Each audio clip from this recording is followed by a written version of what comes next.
Hola, buenas tardes a todos de nuevo, ¿qué tal? Pues vamos a continuar hablando de estos grupos de permutaciones, solo recordando, ¿verdad? Por lo menos rápidamente, eh, que estos grupos consistían de comenzar con un conjunto. Realmente ese conjunto puede ser arbitrario, si ustedes leen la definición, aquí no le ponen ninguna restricción a este conjunto A, pero les decía que nosotros vamos a restringir más que todo al caso de que el conjunto S sea finito, ¿verdad? No quiere decir que solo ahí funciona la cosa, solo que en el caso infinito se considera como un tema un poco más avanzado, hay otras complicaciones técnicas que se dan ahí, eh, y de repente si llevan un curso de álgebra a nivel de posgrado, pues seguramente ahí se van a dar cuenta de ese tipo de complicaciones que se dan. Eh, Tiene que ver, para que se den una idea, por ejemplo, normalmente el concepto de producto cartesiano, si se ponen a pensar, normalmente a uno se lo definen como tengo dos conjuntos, ¿verdad? A y B, y a uno le dicen, el producto cartesiano de A con B, ¿verdad? Es el conjunto de parejas ordenadas, que la primera coordenada, ¿verdad? O el primer elemento es un elemento de A, el segundo elemento es un elemento de B. Pero pónganse a pensar, si uno tuviera una cantidad infinita de conjuntos, ¿cómo podríamos definir el producto cartesiano de una cantidad infinita de conjuntos?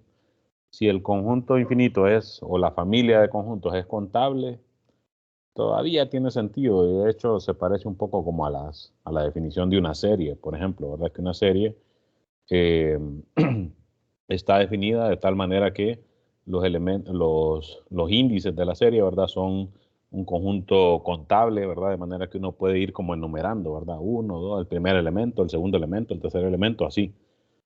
Pero si esa familia es, o ese conjunto es infinito y no contable, como los reales, uno se pregunta, bueno, ¿cómo será una serie así, verdad? ¿Cómo será un producto cartesiano de una familia de conjuntos, una familia no contable de conjuntos? Y similar pasa acá. ¿Cómo será entonces este grupo de permutaciones si este conjunto es infinito y no solo infinito, sino infinito no contable, o sea, como los reales? Eh, como les digo, ese concepto se puede definir, pero es como que podríamos decir que se sale de los objetivos de este curso, ¿no? Entonces nosotros nos centramos a trabajar con un conjunto finito, ¿verdad? Y decíamos que el grupo de permutaciones de un conjunto finito de n elementos era el conjunto de funciones biyectivas, ¿verdad? Que tenían como dominio y rango a este mismo conjunto, ¿verdad? Decíamos también que tenía sentido llamarle permutaciones porque ese tipo de funciones lo que hacen es que mandan un elemento a otro de aquí mismo, ¿verdad? Entonces eso de que manda uno al otro se puede como interpretar como una permutación, ¿verdad? Estoy permutando este elemento con el otro al que lo mandó. Y como es una función biyectiva, eso se hace de manera única, ¿verdad? De manera inequívoca, podríamos decir, ¿no? Entonces, como que tiene sentido llamarle grupo o llamarle a este tipo de funciones permutaciones, ¿verdad? Decíamos que lo que pasa es que ahí está el problema de que aunque el conjunto sea finito, ese número de permutaciones o esa cantidad de permutaciones se vuelve grande bien fácilmente, ¿verdad? Si el conjunto es de tamaño n, entonces es n factorial, la cantidad de permutaciones en el conjunto. Y entonces uno tiene el problema de decir, ok, si yo quiero como que estudiar el grupo, a mí me interesan preguntas así como en el capítulo anterior, cuál es el orden de un elemento, cómo son sus subgrupos, eh, si yo tomo un par de elementos, cuál sería el subgrupo generado por esos dos elementos, y así, ¿verdad? Cosas como las que veníamos platicando anteriormente con respecto a los grupos cíclicos, ¿no? Entonces, para poder hablar de eso, uno tiene que tener como que una manera de decir, ok, de esas n factorial permutaciones, yo quiero hablar de tal en particular, ¿no?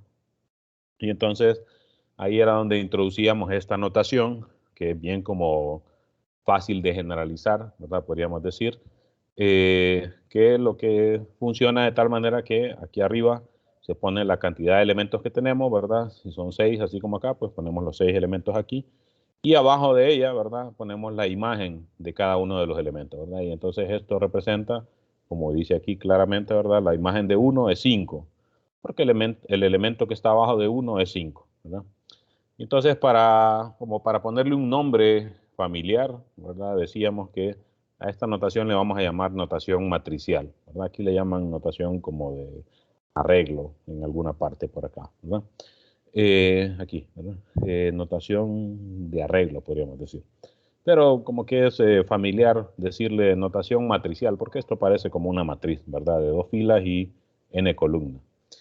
Y también decíamos que, bueno, la operación del conjunto es la composición, ¿verdad? Y entonces hay que acostumbrarse a cómo funciona la composición de funciones en términos de esta notación. Ahí solo es de mentalizarse, ¿verdad? Que la composición se hace de derecha a izquierda. Eso es un poco no natural, ¿verdad? Con respecto a casi todas las formas de escritura que a uno le enseñan desde la escuela. Pero pues ya aquí ya estamos a nivel universitario, es una cuestión de mentalizarse, ¿verdad? De que eso funciona así, que se puede hacer, ¿verdad? Entonces aquí, si yo quiero hacer la composición de una permutación por otra, la leo de derecha a izquierda y en este esquema se representa bastante bien cómo funciona, ¿verdad?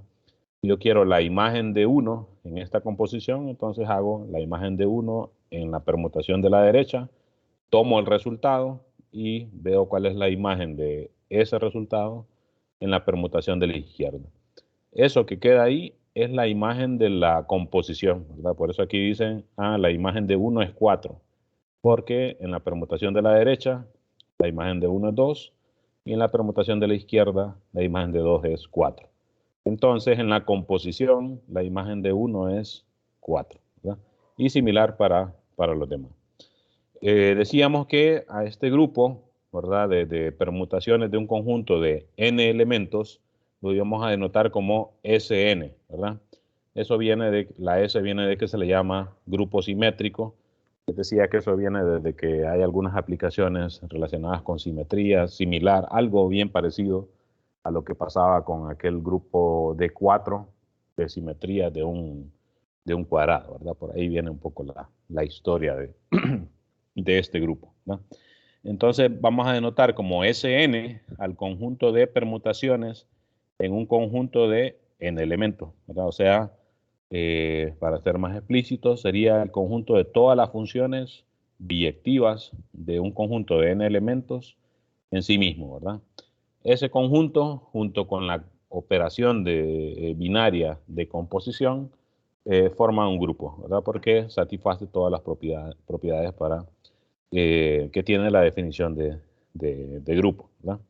Les decía también que estos grupos, Sn, van a aparecer bastante en los siguientes capítulos como ejemplos para ilustrar algunos otros conceptos que veamos aquí más adelante, ¿verdad? Y entonces, digamos que estos grupos, especialmente en los casos pequeños, como este de aquí, ¿verdad? S3, S4, hasta S5, aparece bastante más adelante como ejemplos para ilustrar algunos otros conceptos, ¿verdad? Y por ejemplo, aquí en este ejemplo 1 de este capítulo, le ponen un nombre particular a cada una de las permutaciones, como es S3, es el conjunto de permutaciones de 3 elementos. De un conjunto de 3 elementos sería entonces en cantidad, el orden de ese grupo sería 3 factorial, o sea, serían 6 elementos. Estos son 3 de ellos, ¿verdad? 3 de ellas, de esas funciones, y estas son las otras 3, ¿verdad? En este ejemplo se ilustra que este grupo no necesariamente es abeliano, ¿verdad? S3 en particular es no abeliano, y si no me equivoco aquí más adelante se prueba que Sn para n mayor o igual que 3 no es abeliano, o sea que va a existir algún par de permutaciones, así como estas, que no conmutan, ¿verdad? O sea que hacerlo en un orden me da una cosa, hacerlo en otro orden me da otra cosa, ¿verdad? Y entonces que estos grupos no son conmutativos. Y también les decía ahí que en particular este grupo S3 es bastante famoso porque es el grupo más pequeño, tiene 6 elementos, ¿verdad? es el grupo más pequeño que no es conmutativo, ¿verdad? Les decía que creo que hasta este punto no tenemos suficientes conceptos como para demostrar eso, ¿verdad? Pero hay que tenerlo ahí como información, ¿verdad? Y si ustedes van estudiando, probablemente ahí en los ejercicios, ¿verdad? Que van apareciendo en los capítulos, ya vayan como que algunos ejercicios tendiendo a eso, ¿verdad? Porque mucho de la teoría de grupos, como también les he mencionado, se trata de clasificarlos, ¿verdad? Es decir, si los grupos son finitos, van a ser de tal manera, si los grupos son infinitos, van a ser de tal otra manera, ¿verdad? Más o menos así como ocurrió con esto de los grupos cíclicos, ¿verdad? Después vimos esta notación de ciclos, ¿verdad? Que era una especie de simplificación de esta notación matricial, y en esta notación de ciclos lo que indicaba es que si un elemento está a la derecha de otro, significa que la imagen de este es el que está a la derecha. Y en el último caso, la imagen del último es el que está de primero, ¿verdad?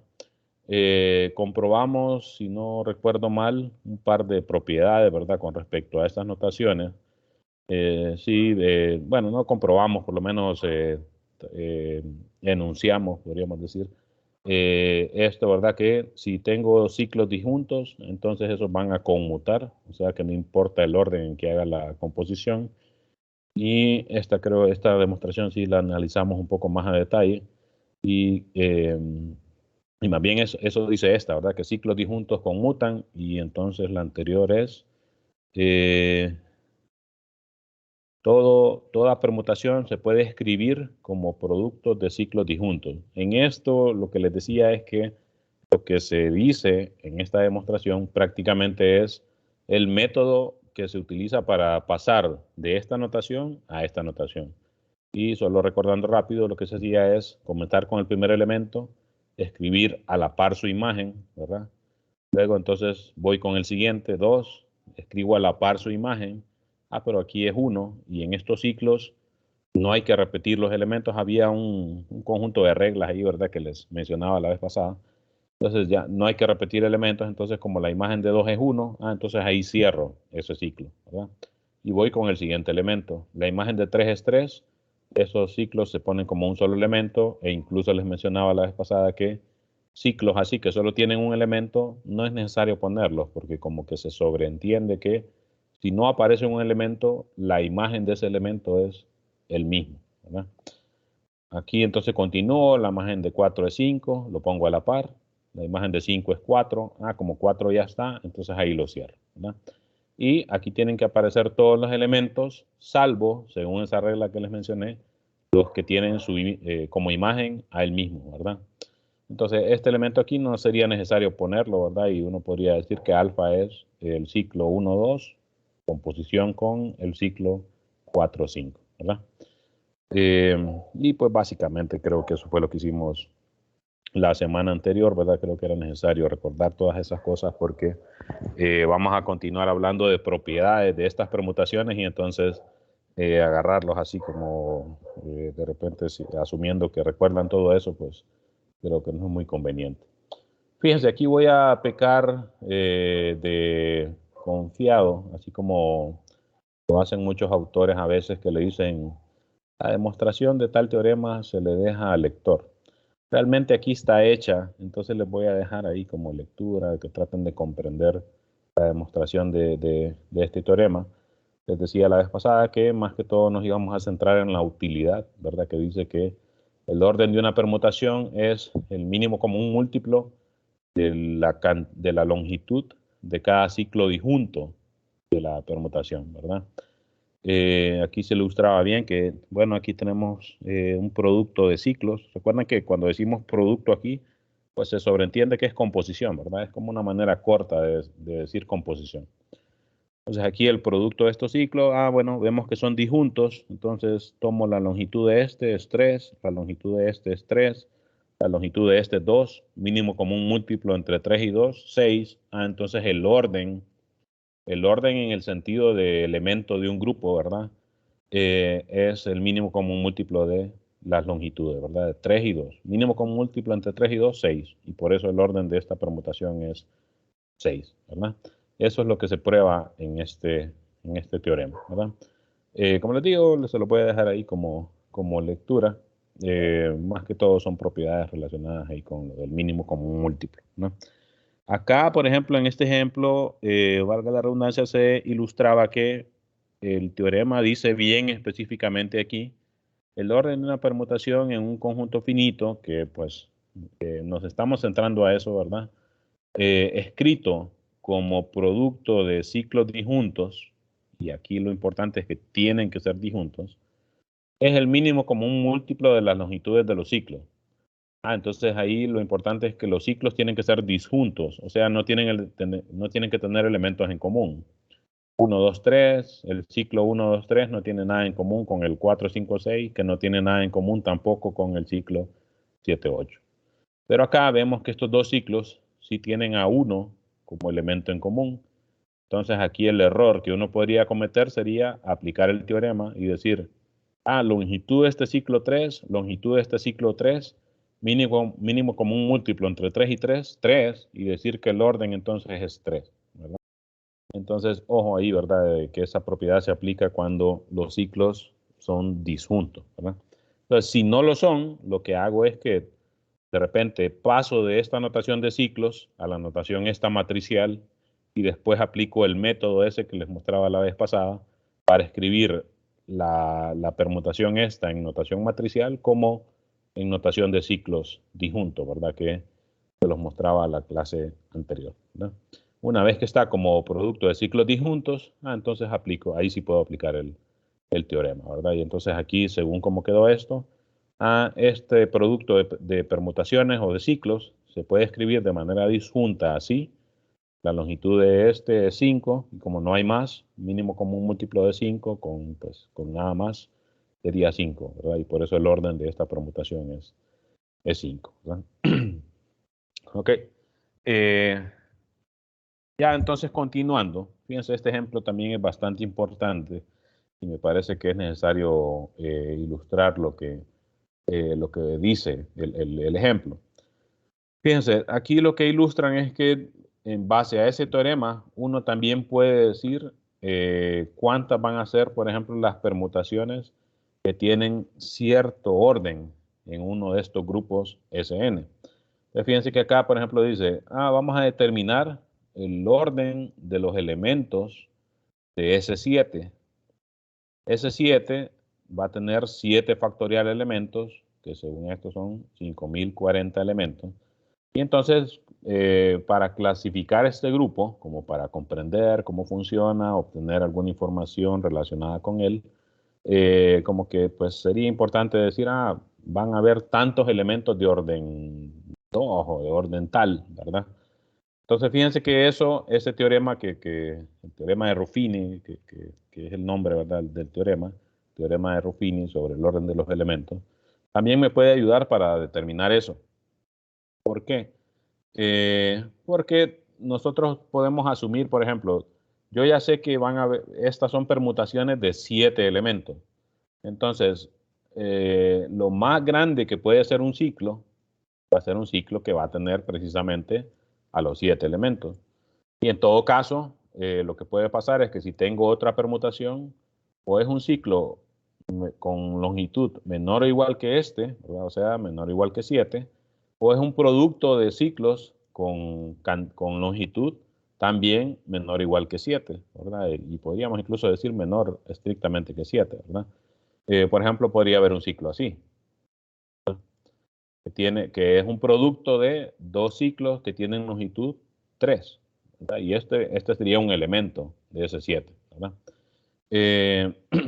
Y así, ¿verdad? Entonces, siguiendo con esta lógica, uno podría, y eso es lo que está anotado aquí en este ejemplo, que esto lo que representa es, ok, van a haber ciclos que van a tener a los 7 elementos ahí, así como ese que poníamos acá, ¿verdad?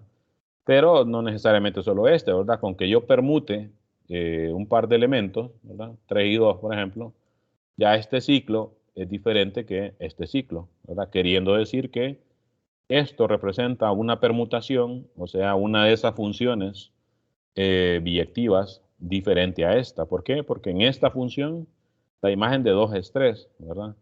En esta función, la imagen de 2 es 4. Entonces ya desde ahí, como funciones, son distintas, ¿verdad? Entonces, noten que van a haber un montón de ciclos de este tipo.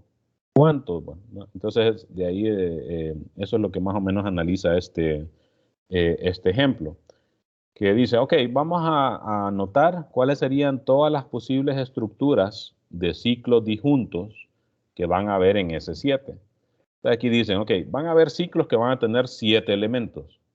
Le ponen esta rayita abajo como para indicar, ¿verdad? Si leen bien este ejemplo, es como para indicar que esto no indica que este es el ciclo formado por el elemento 7, sino que esto representa ciclos que tienen 7 elementos, ¿verdad? O sea, este número aquí con esta rayita indica la longitud del ciclo. O sea que aquí se están como identificando todos los ciclos así como esto, ¿verdad?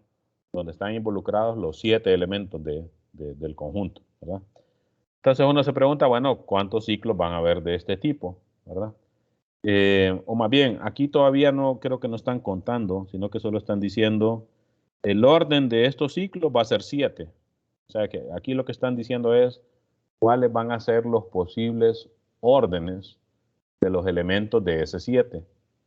Entonces uno dice, ok, van a haber ciclos de este tipo. Estos ciclos, como tienen longitud 7, por el teorema de Ruffini, bueno, el mínimo común múltiplo de 7 y nada más, pues va a ser 7. O sea que estos ciclos tienen orden 7, ¿verdad? Entonces van a haber algunos elementos de orden 7. Aquí todavía no están contando. De hecho, ahí yo me estoy adelantando más adelante acá.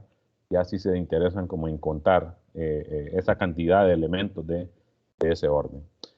Luego aquí esto lo que representa es que van a haber algunas permutaciones que cuando las escribamos en esa notación de ciclos, se van a poder escribir como un ciclo de tamaño 6 o de longitud 6 por un ciclo de tamaño 1. Por ejemplo, algo como esto, ¿verdad? 1, 2, 3, 4, 5, 6 y que el ciclo se cierre ahí y que quede así como aparte el 7, que de hecho dijimos que no era necesario ponerlo, pero ahí en este ejemplo se está representando esa permutación acá, ¿verdad? Como un ciclo de tamaño 6 composición con un ciclo de tamaño 1, ¿verdad? Que sería algo como esto.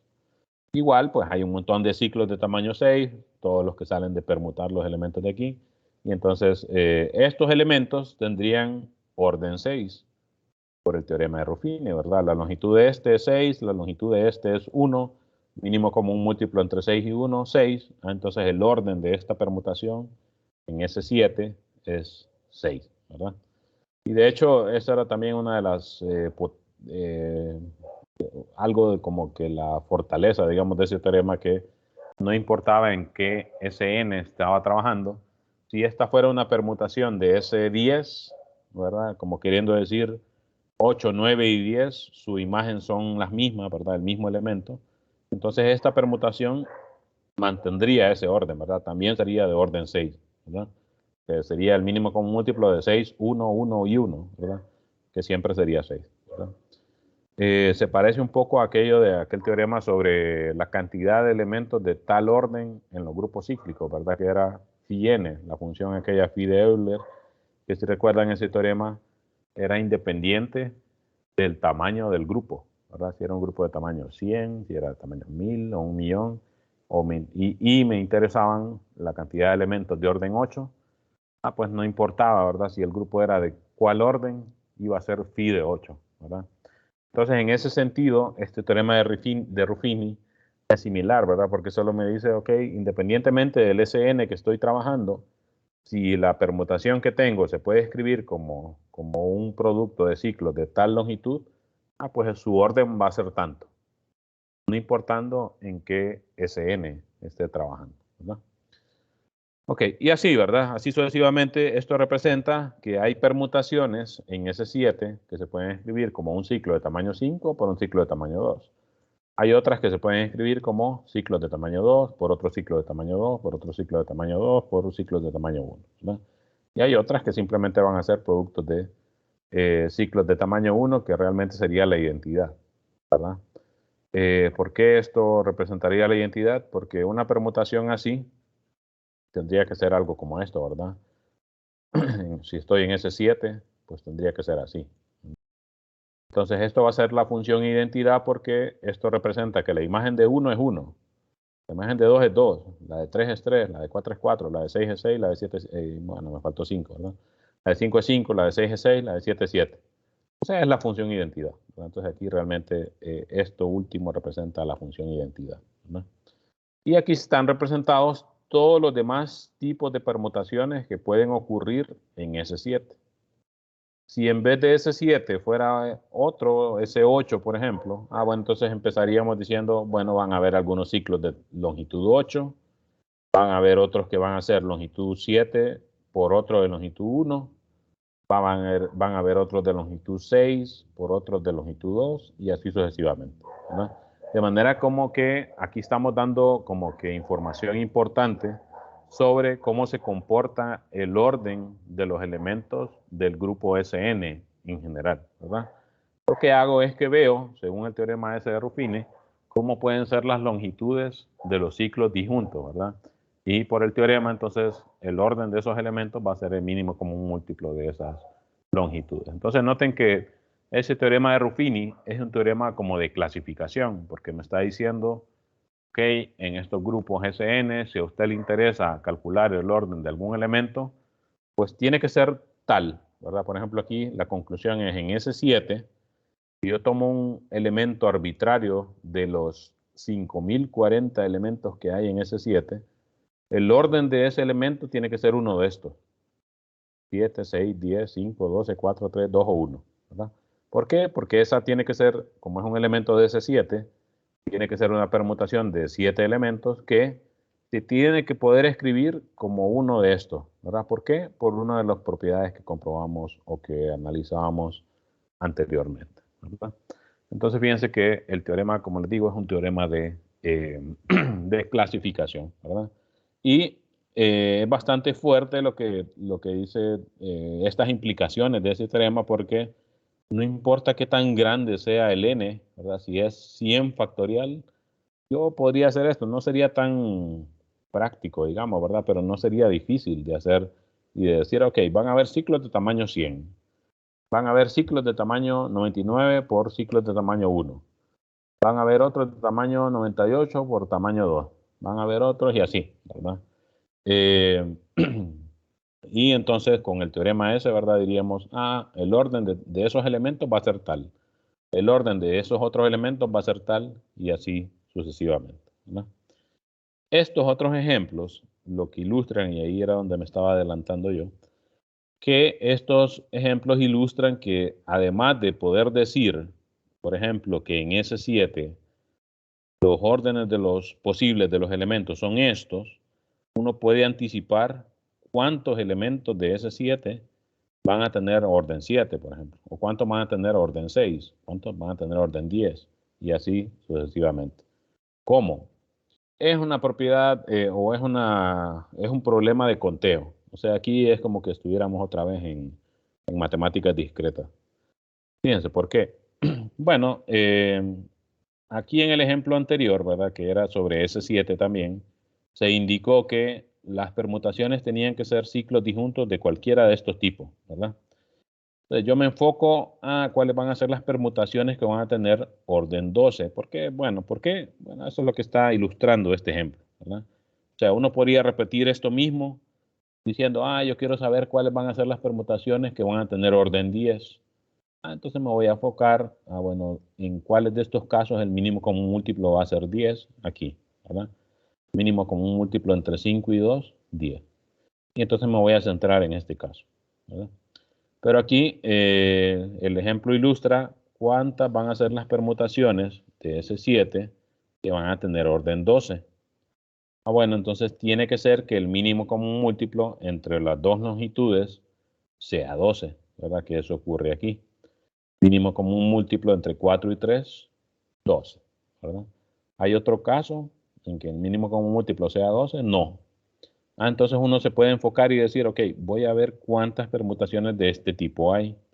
Y ahí es donde les digo, se vuelve un problema de conteo. ¿Por qué? Esas permutaciones van a ser de este tipo, ¿verdad? Van a ser permutaciones en las que el primer ciclo va a tener 4 elementos y el segundo ciclo va a tener 3 elementos. Recuerden que como los ciclos son disjuntos, ¿verdad? Podríamos ponerlo al revés. Ciclos de 3 elementos primero, ciclos de 4 elementos después. Pero como estos elementos que estén aquí no se van a repetir acá, ese orden no importa, ¿verdad? Por una de las propiedades que comprobamos anteriormente, ¿no? Entonces, aquí es donde viene la regla de conteo, porque decimos, ok, para este primer ciclo, como estoy en S7, tengo 7 elementos. Entonces digo, ¿cuántos ciclos de este tipo van a haber? Bueno, hay 7 opciones para el primer elemento. Como no quiero que se repitan, entonces ya solo van a haber 6 opciones para el segundo elemento. Y nuevamente, como no quiero que se repitan estas dos, solo van a haber 5 para el siguiente y solo 4 para el siguiente. O sea que de este tipo hay 7 por 6 por 5 por 4 elementos, ¿verdad? Ciclos de este tipo, ¿no? Eso sí, vamos a ver. Recuerden, aquí indican, ¿verdad? Hacen el comentario, que estos ciclos realmente son el mismo. Fíjense, si ustedes ven, lo que tienen estos ciclos es que son ciclos de longitud 4, pero el orden de los elementos está en diferente posición. Pero si se fijan, por ejemplo aquí, la imagen de 7 es 4. Aquí, la imagen de 7 es 4. Y aquí, la imagen de 7 es 4. La imagen de 4 es 1. La de 4 es 1. La de 4 es el primero, o sea, 1. ¿Verdad? La imagen de 1 es 2. La imagen de 1 es 2. La imagen de 1 es 2. Y así.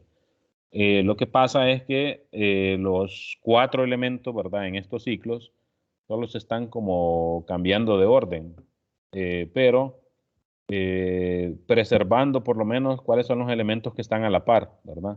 Incluyendo que el último como que se asocia con el primero, ¿verdad? Y entonces estos cuatro ciclos realmente son el mismo.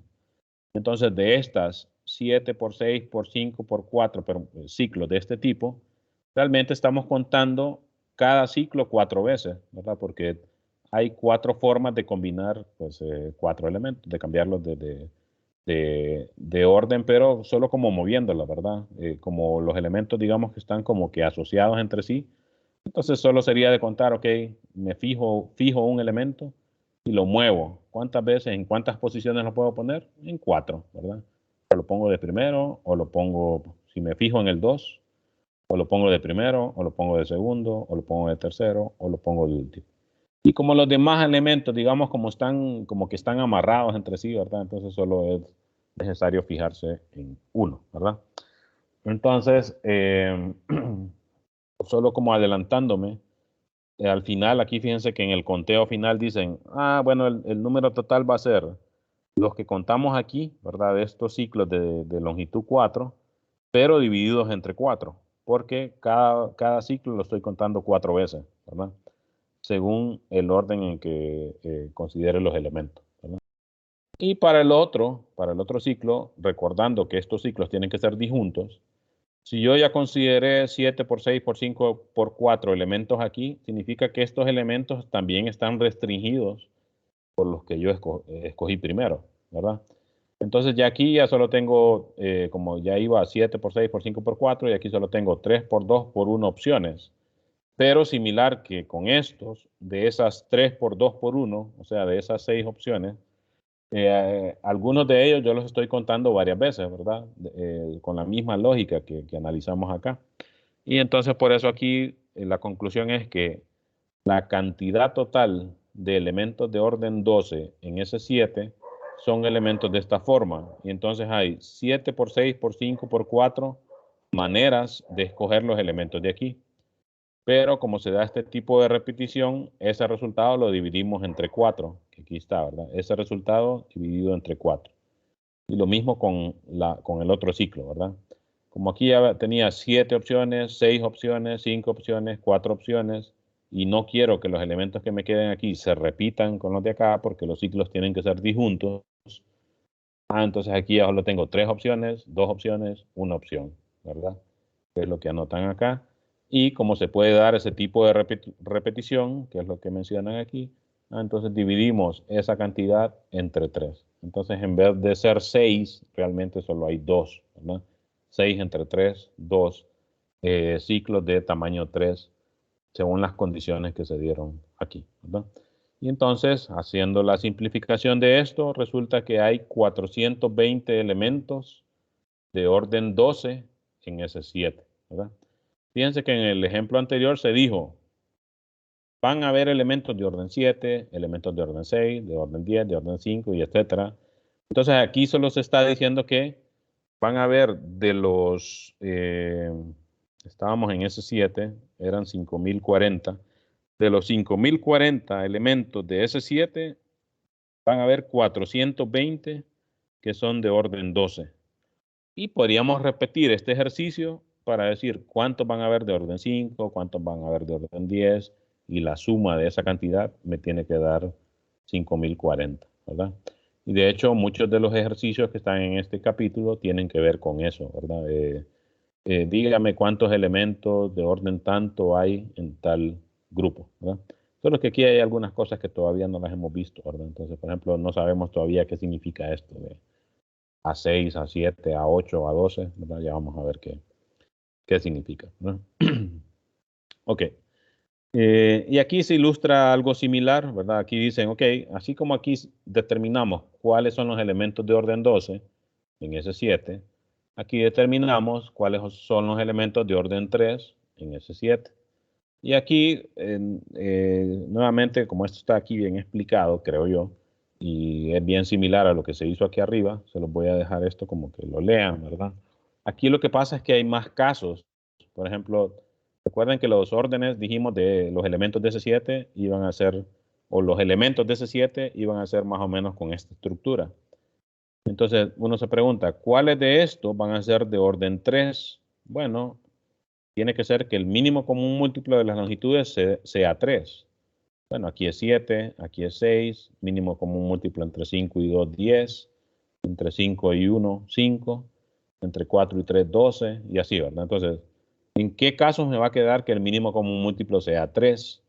Aquí, mínimo común múltiplo entre 3, 3 y 1 es 3, ¿verdad? Mínimo común múltiplo entre 3, 1, 1, 1, 1 va a ser 3.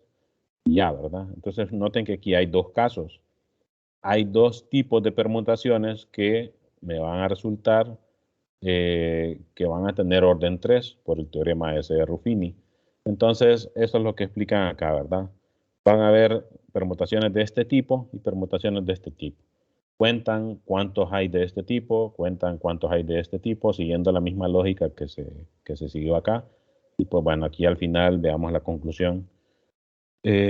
Concluyen que hay 280, a ver, esto nos da, dice 350 elementos de orden 3 en S7. Y así, ¿verdad? Aquí dicen para contar los elementos, el número de elementos orden 7 que tienen esta forma, y bueno, y hacen otro ejemplo ahí. Entonces les dejo ahí que lean esto básicamente, pues prácticamente. Son ejercicios de matemáticas discretas, son problemas de conteo, ¿verdad? De fijarse bien, ok, de todos los ciclos que tenemos, van a haber tantos de esta forma, tantos de esta forma, según las condiciones que tenemos, ¿verdad? Y aquí siempre es importante recordar, ¿verdad?, que la cantidad total de elementos en S7 es 7 factorial. Entonces, si yo quiero determinar cuántos elementos hay de orden cuántos elementos hay de orden 7, cuántos elementos hay de orden 6, de orden 10 y así. Al final, esa suma de todos esos elementos me tiene que dar los 7 factorial, o sea, 5040 elementos de S7, ¿no? Entonces, de eso se tratan estos ejemplos. Son como que, fíjense que son bastante prácticos, ¿verdad? Varios de los ejercicios que hay en el capítulo tratan sobre esto. Y pues también muchas de las preguntas que les pueda hacer sobre este capítulo, si se ponen a pensar, pues esto se presta como que bastante para ello. ¿Qué puede cambiar? Bueno, por ejemplo, que en vez de S7 sea S8. ¿Cuántos elementos hay en S8 de orden tanto, por ejemplo? ¿Cuáles son los posibles órdenes de los elementos de S8? Sería tratar de repetir esto, pero en S8, ¿verdad? Y así.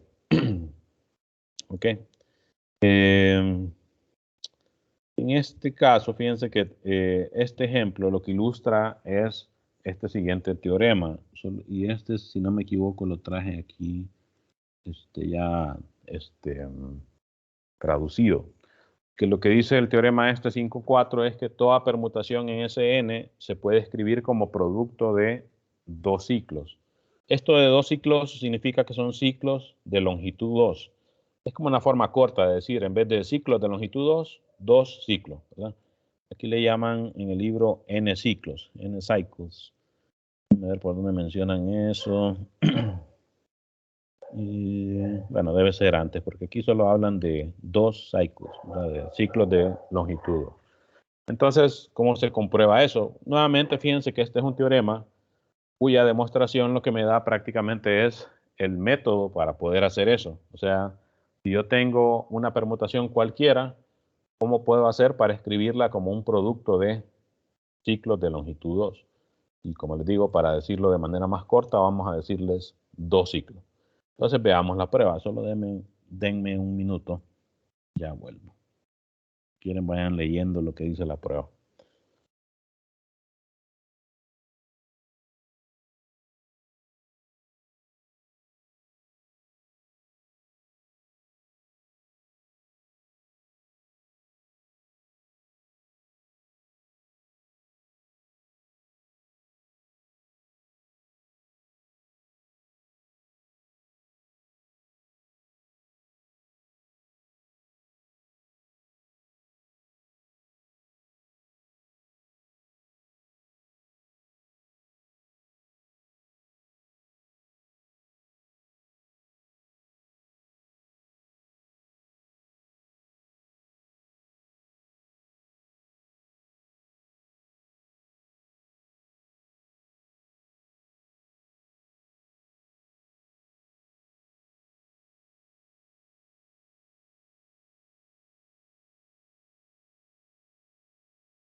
Ok, veamos lo que dice la prueba.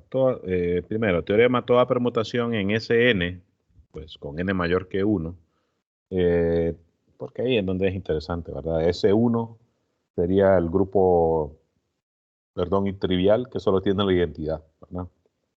O sea, solo van a haber permutaciones de un conjunto de un solo elemento, pues la única función que va a funcionar ahí, valga la redundancia, va a ser la que a ese elemento le asigne el mismo, o sea, la función identidad.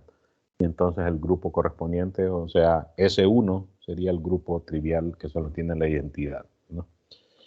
Pero bueno, de 2 en adelante, lo que dice este teorema es que cualquier permutación la puedes escribir como un producto de ciclos de longitud 2 o dos ciclos, ¿verdad? De manera más corta.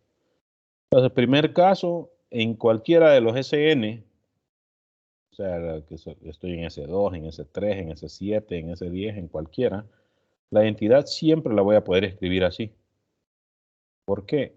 Bueno, fíjense que aquí esto lo que me dice es que si yo quiero, por ejemplo, evaluar cuál es la imagen de 1, recuerden, voy de derecha a izquierda.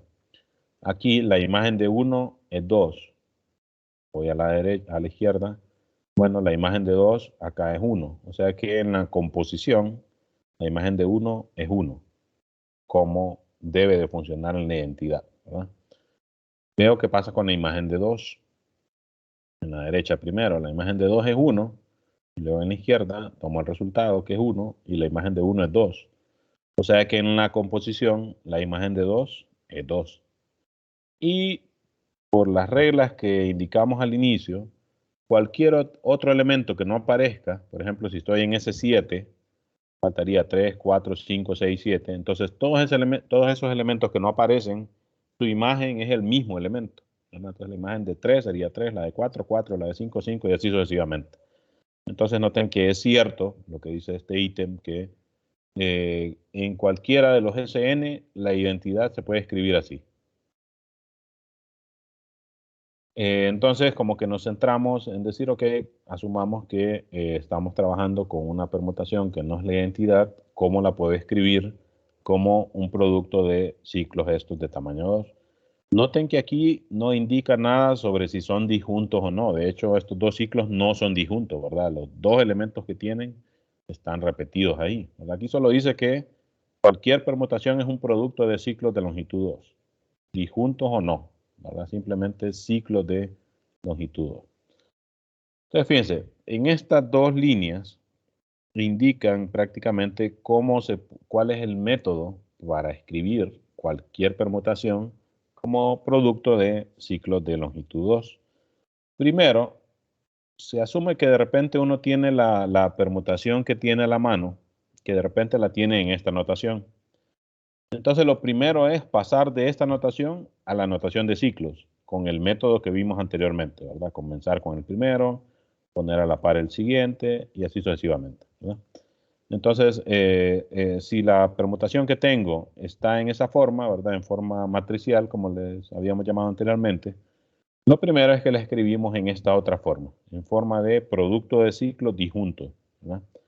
Recuerden que ese método era de tal manera que los que me quedaban aquí, ¿verdad? Eran precisamente ciclos disjuntos, o sea que los elementos acá no se repetían acá, los que están acá no se repiten ni acá ni en ningún otro, y así sucesivamente, ¿verdad?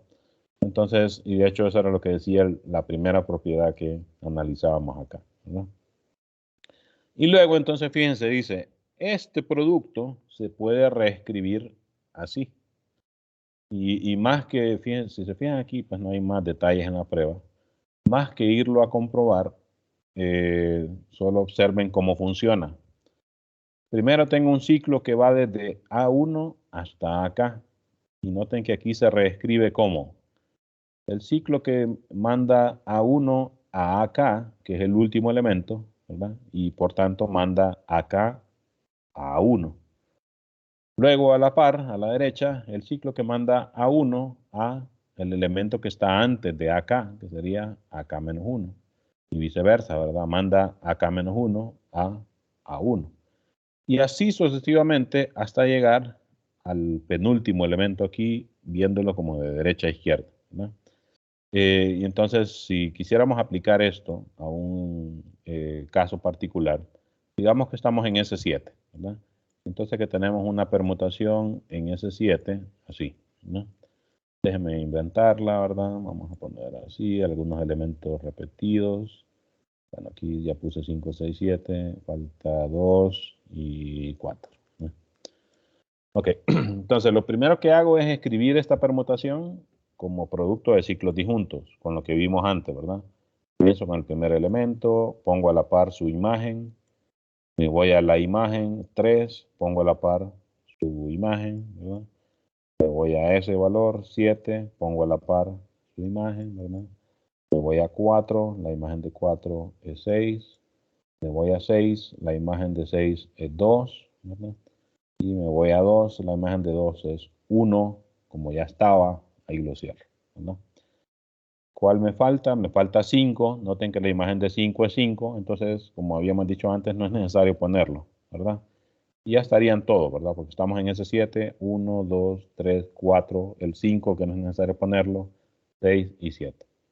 O sea que este es un solo ciclo de tamaño de longitud 6, ¿verdad? Noten aquí, ya podríamos decir, por ejemplo, por el teorema de Ruffini, el orden de este elemento, de esta permutación en S7 es 6, ¿verdad? ¿Cómo la escribo como producto de ciclos de longitud 2? Bueno, aplicamos la demostración de este teorema. Aquí se asume que la permutación se puede escribir como producto de varios ciclos. En este caso, pues solo me quedó uno, ¿verdad?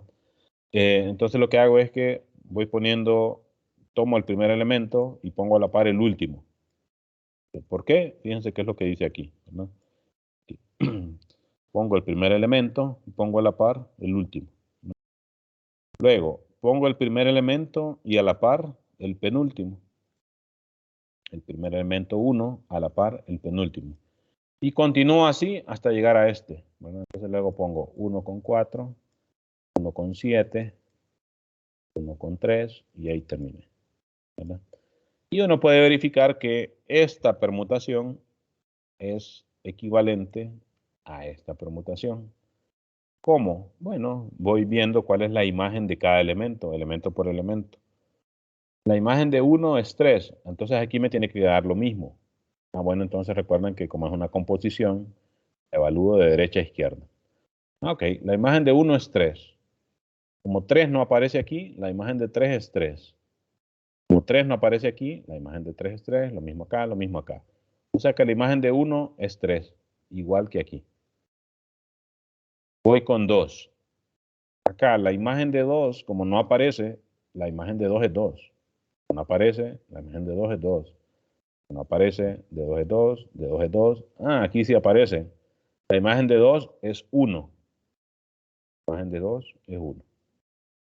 Y así, continúo y uno puede verificar elemento por elemento que va a dar lo mismo evaluarlo aquí que evaluarlo aquí, ¿verdad?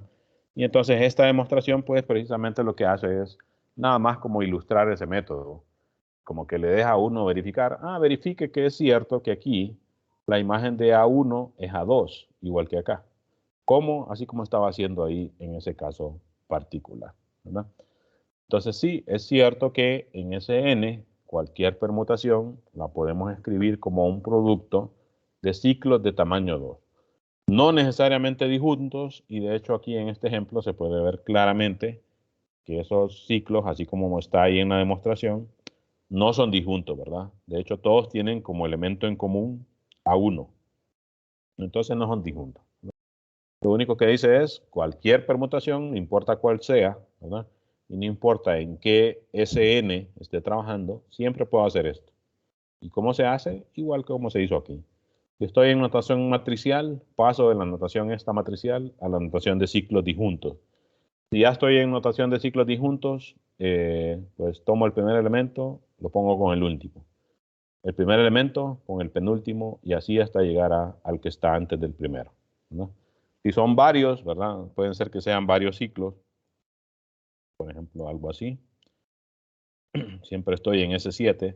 Entonces lo que hago es que repito esto mismo ciclo por ciclo, ¿verdad? 1 con 4, 1 con 3, ¿verdad? Ya no hay más, entonces hasta ahí llego con este. Luego 2 con 7, 2 con 5, ya no hay más, entonces hasta ahí llego. ¿Cómo verifico que es cierta esta igualdad? Bueno, aquí vamos elemento por elemento. Aquí la imagen de 1 es 1 porque no está. Y entonces aquí la imagen de 1 es 3. O sea que aquí en la composición, digamos que esta permutación se llama alfa. Entonces la imagen de 1 es 3. ¿Verdad? Aquí en el lado derecho, quiero ver que la imagen de 1 también es 3. Solo recuerdo que voy de derecha a izquierda, ¿verdad? La imagen de 1 aquí, como no está, la imagen de 1 es 1. Como no está, imagen de 1 es 1. Aquí sí, imagen de 1 es 3. Imagen de 3 aquí, como no está, es 3. Entonces en la composición, la imagen de 1 es 3. Es lo mismo que dijimos acá. Y voy así, repitiendo término a término. ¿Cuál es la imagen de 2? Aquí. Bueno, aquí la imagen de 2 es 5. Acá, como no está, imagen de 5 es 5. O sea que en la composición, la imagen de 2 es 5. ¿No? Y verifico lo mismo acá. Imagen de 2 es 5. Aquí, como no está, imagen de 5 es 5. De 5 es 5. De 5 es 5. O sea que en la composición de estas 4, la imagen de 2 es 5, igual que aquí. Y así voy repitiendo caso por caso, ¿verdad? Para cada uno de los 7 elementos que tengo en S7, ¿verdad? Entonces, fíjense, esta demostración también es, uno dice que estas demostraciones son constructivas porque en la demostración no solo me están comprobando que algo existe o que algo se puede hacer, sino que me está diciendo se puede hacer y así se hace, ¿verdad? Y por eso este tipo de demostraciones de cierta forma se consideran como que las más útiles porque me están diciendo así se hace tal cosa, ¿verdad? Hay otros teoremas, como ya se habrán encontrado, creo que aquí todavía no nos ha pasado, pero pasa bastante en matemática, ¿verdad? Que hay teoremas que me dicen tal cosa existe, en el teorema se comprueba, pero no me dicen cómo calcularlo, ¿verdad? Solo se comprueba que existe, ¿verdad? Lógicamente es válido, pero no es tan práctico, ¿verdad? Como esto, ¿verdad? Que aquí sí me está diciendo existe y así se calcula, ¿verdad? Y pues aquí lo tenemos ilustrado en este ejemplo particular, ¿no? Ok, veamos un teorema más. Ya voy a ajustar la hora completa, que empecé un poquito tarde hoy, ¿verdad? Veamos este lema. Este lema dice, déjenme ver qué tan largo es. Sí, es un poco largo, así que más bien solo vamos a analizar lo que dice y vamos a dejar el estudio de la prueba para la siguiente reunión. Fíjense, dice lema, la identidad se puede escribir como beta 1 por beta 2 por beta R. Recuerden que estos productos realmente representan composición, ¿verdad? Donde los beta I, o sea, todos estos que están acá, son ciclos de longitud 2. O sea, o más bien, es un sí. Dice, sí, la identidad se puede escribir así, porque realmente aquí ya decía, ¿verdad? Toda permutación se puede escribir como producto de dos ciclos. Toda, o sea que la identidad también, ¿verdad? Sí. Entonces aquí dice, si la identidad se puede escribir así, que no necesariamente esta representación es única, ¿verdad? De hecho aquí pónganse a pensar, si en vez de 2 hubiéramos puesto 3, esto siempre funcionaría, ¿verdad? Porque la imagen de 1 sería 3, la imagen de 3 aquí sería 1. La de 2 es 2 porque no está, la de 2 es 2 porque no está, la imagen de 3 aquí sería 1 y aquí la imagen de 1 sería 3. O sea que en la composición la imagen de 3 sería 3. O sea que aquí realmente, como generalizando, en vez de este 2, se podría poner cualquier A que esté entre 1 y n, ¿verdad? Incluyendo 1 y n, ¿verdad? Así que lo que sí es que, o más bien, ese comentario es queriendo decir que esta representación no es única, ¿verdad? Y de hecho aquí no hablan de unicidad, solo dicen toda permutación se puede escribir así. De manera única, no. ¿Verdad? Como les digo aquí, si pusiéramos 3 en vez de 2, funciona. Y entonces ahí ya tengo dos opciones para un elemento que es la identidad, ¿verdad? Y lo mismo se puede decir para los otros elementos del grupo, ¿verdad? Entonces, en este caso lo que dice es la identidad que les decía, ¿verdad? Que en este capítulo la identidad se representa como epsilon, ya que se utilizan letras griegas para representar las permutaciones. Entonces, si la identidad se puede escribir como productos de ciclos de longitud 2, entonces esa cantidad de productos o esa cantidad de elementos más bien es par. Noten que eso no viola lo que dijimos aquí, por ejemplo. Aquí estamos diciendo la identidad se puede escribir como producto de estos dos, que es una cantidad par, son dos ciclos, ¿no? Entonces, esto dice, si la puede escribir de otra forma, ¿verdad? Esa cantidad de elementos que van a quedar aquí va a ser una cantidad par. Van a ser 2, 4, 6, 8, 10, lo que sea, ¿verdad? Pero van a ser par. O sea, no puedo escribir a la identidad como un producto de 3 ciclos de longitud 2, por ejemplo, ¿verdad? Porque es impar, ¿no? Que es un entonces, ¿verdad? Si esto pasa, entonces esto pasa. Contrapositiva, si esto no pasa, o sea, si es impar, esto no va a ser la identidad, ¿verdad? O sea, esto no pasa, ¿verdad? Así que tiene que ser par, ¿no? No es un sí y solo sí, ¿verdad? Pero es un entonces sí podríamos decir, si no es par la cantidad, pues no va a ser la identidad, tiene que ser necesariamente otra permutación, ¿no? Ok, no sé si tienen alguna consulta, ya sea de lo que hablamos ahorita o en las clases anteriores o cualquier otra consulta relacionada con la clase. De momento no, licenciado. Ok, bueno, ustedes me han salido tranquilos, digamos, no me consultan mucho. En correo tampoco, así que bueno, depende de ustedes, ¿verdad? Recuerden que ese es mi trabajo, si no me preguntan, pues para mí mejor, ¿verdad? Y de hecho, la verdad es que viendo las pruebas creo que no les va mal, ¿verdad? Entonces, probablemente es que de verdad no haya mucha pregunta. Solo les quería mencionar que, si recuerdan, antes de la primera prueba, yo les hablé de ahí bueno, aquí se ocupa poner esto, déjenme tener cuidado que no les revele nada. Yo les puse una prueba diagnóstica, ¿verdad? ¿Se acuerdan? Y les dije, les iba a dar 10 puntos aquí. Bueno, esos 10 puntos vienen para esta primera prueba. Esto fíjense que es parte de una investigación que estoy haciendo particular como profesor. Y de hecho déjenme detener la grabación porque eso ya no es importante para la clase realmente. No la detuve.